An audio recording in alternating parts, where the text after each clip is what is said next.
Wajah Tentara Nasional Indonesia kembali tercoreng oleh perilaku anggotanya. 3 prajurit TNI menjadi tersangka pembunuhan 2 warga sipil. Mereka adalah Kolonel Infanteri Priyanto, Kopda Andreas Duyatmoko, dan Koptu A. Soleh. Ketiganya terlibat kecelakaan lalu lintas di Nagrek, Jawa Barat, yang menewaskan 2 remaja, yaitu Handi dan Salsabila. Herannya, keduanya ditemukan meninggal dunia di aliran Sungai Serayu, di Banyumas dan Cilacap, Jawa Tengah.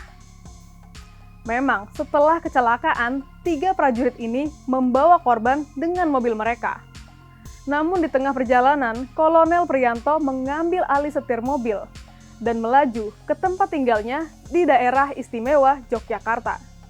Sebelumnya, Koptu A. Soleh sempat nyaranin untuk membawa ke rumah sakit, tapi ditolak oleh Kolonel Priyanto. Ketika sampai di Cilacap, Kolonel Priyanto menyuruh Kopda Andreas dan Koptu A. Soleh membuang 2 jasad korban dari atas jembatan. Tepatnya pada 8 Desember 2021 jam 9 malam. Mirisnya, setelah ditemukan dan diautopsi, hasilnya ada air di saluran pernapasan hingga paru-paru di jenazah Handi. Artinya, ketika dibuang ke sungai, Handi masih dalam keadaan hidup, namun tidak sadar. Dan luka benturan di kepalanya pun tidak mematikan. Miris, sadis, dan gak seperti sikap seorang prajurit yang bertanggung jawab. Bagaimana sanksi bagi pelaku seorang TNI? Ini akan kita bahas di Quick Insight.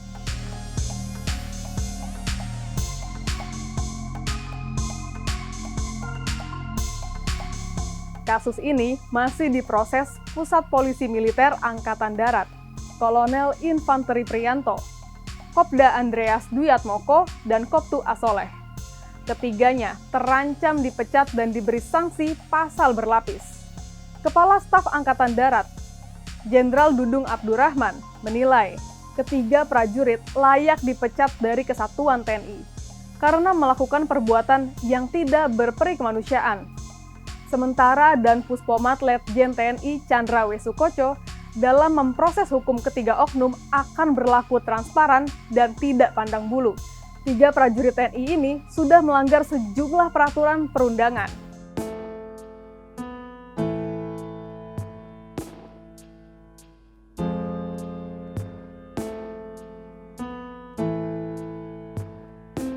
Secara etika, prajurit TNI berpegang teguh kepada Sabta Marga, Sumpah TNI, dan 8 wajib TNI, yang intinya menjaga kedaulatan NKRI dan tidak merugikan rakyat. Jika prajurit TNI terbukti melanggar hukum dan etika prajurit, maka akan diproses sesuai hukum di peradilan militer, termasuk kemungkinan pemecatan, sesuai pasal 26 KUHPM. Nah, gimana menurut lo tentang hal ini? Apakah sanksi yang setimpal untuk prajurit TNI yang terbukti menyakiti rakyat? Tulis komentar lo di bawah dan jangan lupa untuk like, komen, dan subscribe untuk update video explainer kayak gini.